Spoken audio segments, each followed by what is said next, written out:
that is like almost a twin combination of chips. So the CPU is controlling the power chip and controlling its own power supply to be able to do all the low power modes. And this is all the power lines you get from half of the chip. So this is only half of the chip. So which line is the one that you want to have? And which line is the one that contains the information? So and you can analyze this, and you could say, well, I'm just going to break the line and inject my own 1.2 volts. And that may work. And we have done that kind of way of replacing the power line. But again, it shows that there are complications if you try to do this. OK, so I hope I've shown you a little bit of how this works in practice and what kind of things you need to do. Of course, the big question is, if you know this, what can you achieve with it? And is this a problem for your product, yes or no? And if it is, what can you do about it? So the basic idea is that, is this a threat? Yes, it's a threat, because we can break keys. We've shown in all kinds of devices that it does work.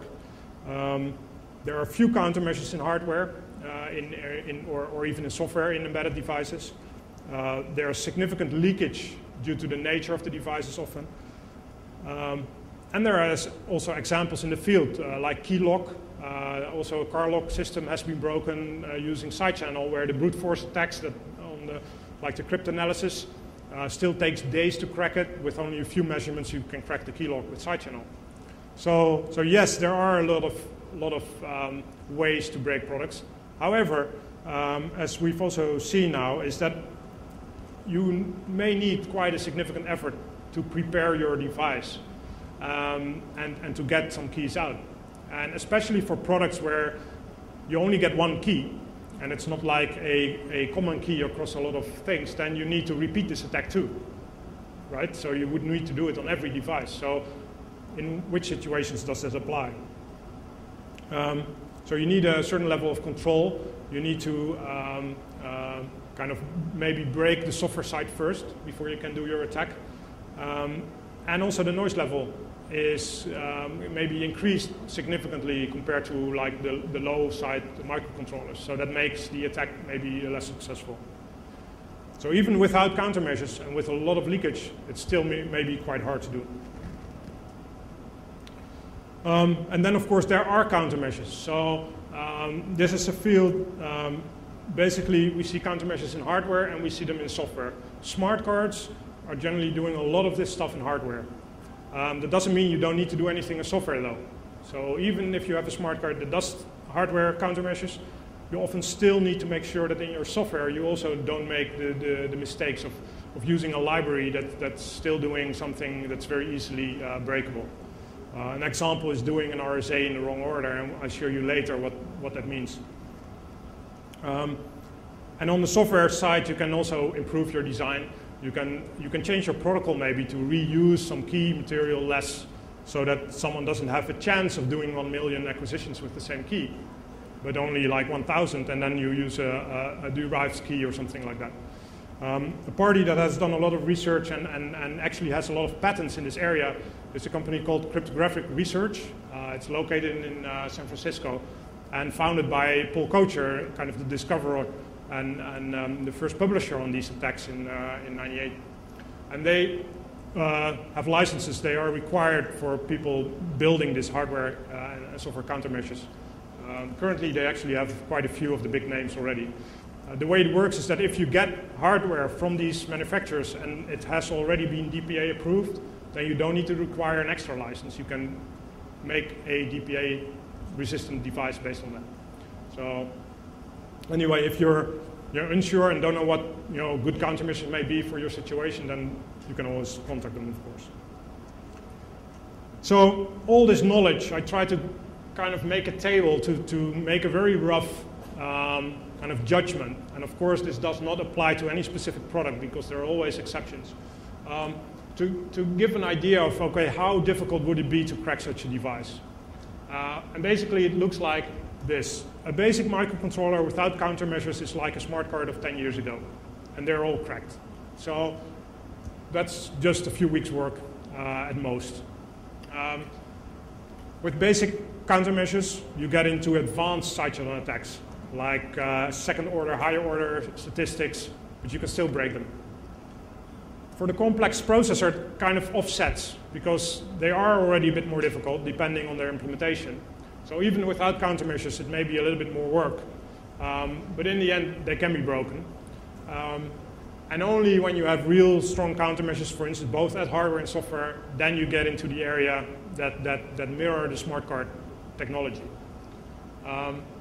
Now, this doesn't mean that you cannot break a complex CPU if it's running a very old and bad implementation of RSA. There's very much a distinction between the symmetric algorithms and the asymmetric algorithms where you look at side channels. The side channels on RSA are generally much easier. It's much more vulnerable if you have an implementation that does not take into account side channels. So we have broken RSA on very complex CPUs in like a day with 10 traces. So that's something to remember with this table, is that it doesn't mean it's not possible. Okay, quickly some developments. I think for side channel you'll see this will be going on. And one thing you see is that there are actually more and more of these things becoming more public knowledge, both in tools and techniques. There are two sites, I put them on the slide. OpenSCA, which is a library of MATLAB scripts that was published on SourceForge by an academic called Oswald. And DPA Contests, which is a site where people try to compete on doing side channel analysis on a published set of traces. And you can improve your algorithm and try to be the best that does it with the least amount. It was a competition for chess, which is a conference on this kind of topics. On the processor side, what we see is, well, it's an increasing path of putting in more countermeasures and more security. At the current state, there are very few. So this will be going on for a few years, I guess. Now, I had a small demo left, and it's about RSA. As I said, RSA can be very vulnerable to these kind of attacks. And the reason for that is that when you implement RSA in a simple way, you have like a so-called left-to-right implementation, or left-to-right, or right to left. And basically what you do is you walk the bits of the exponent of the private key, and every time there's a 0, you do a square operation, and every time there's a 1, you do an additional multiplication. So if I can distinguish the square and the multiply, I can actually see where the 1 bit is. So this is a square and a multiply. It's a little bit longer than the square. And so here I've got a square and a square, so that means that this must be a 0.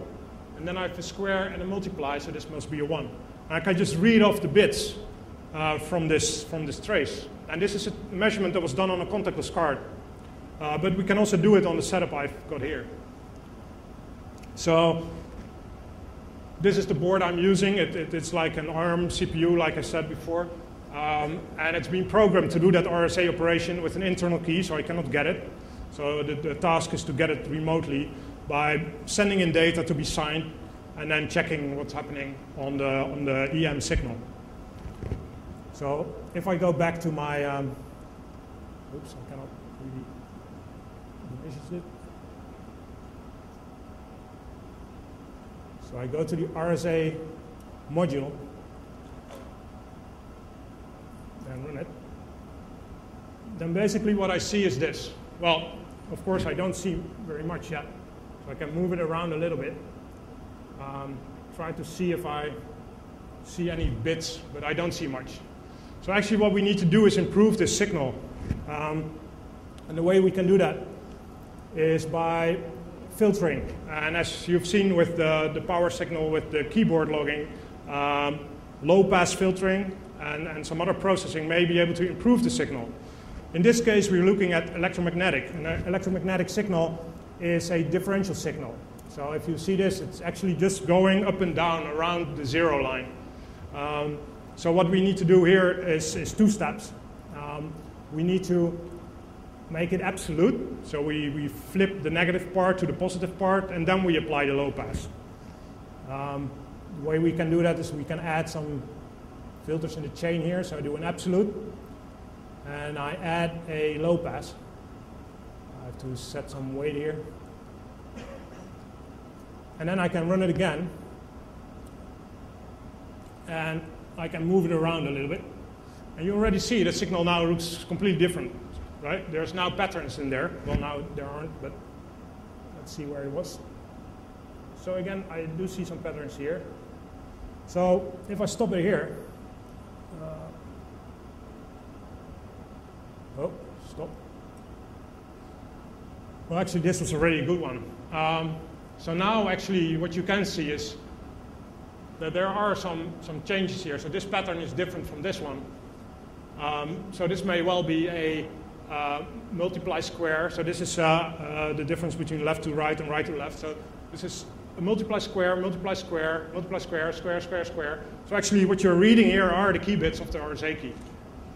And actually this is as simple as this for a lot of devices if they don't implement their RSA correctly. Even with RSA accelerators, so multiplication engines, doesn't make that much difference in this case. So just to show you how easy it can be.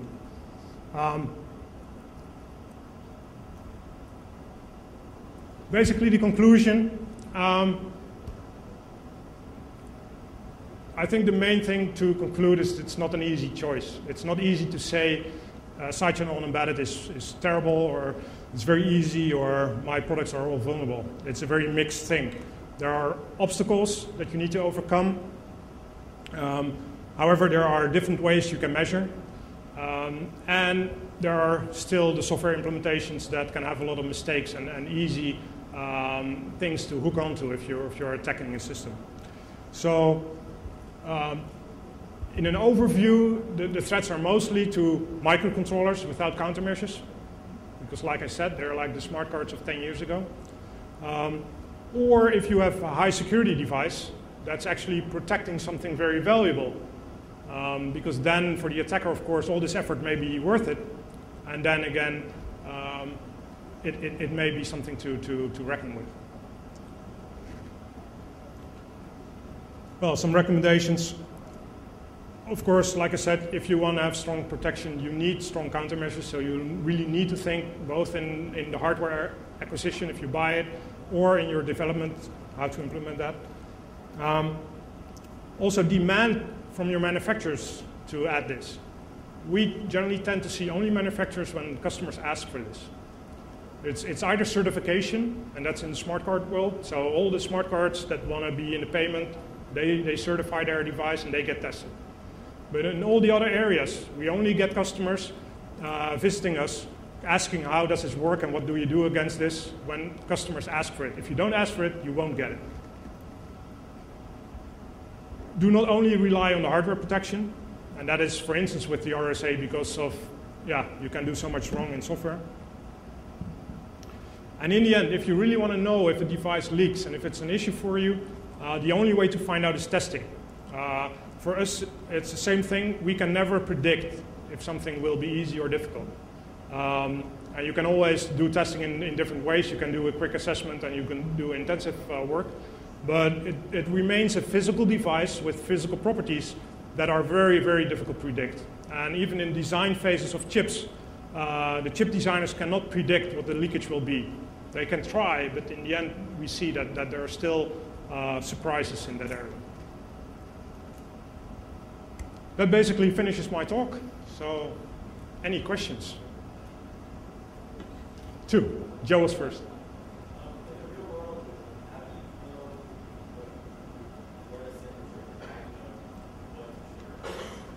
Okay, so in the real world, how do you know where to trigger?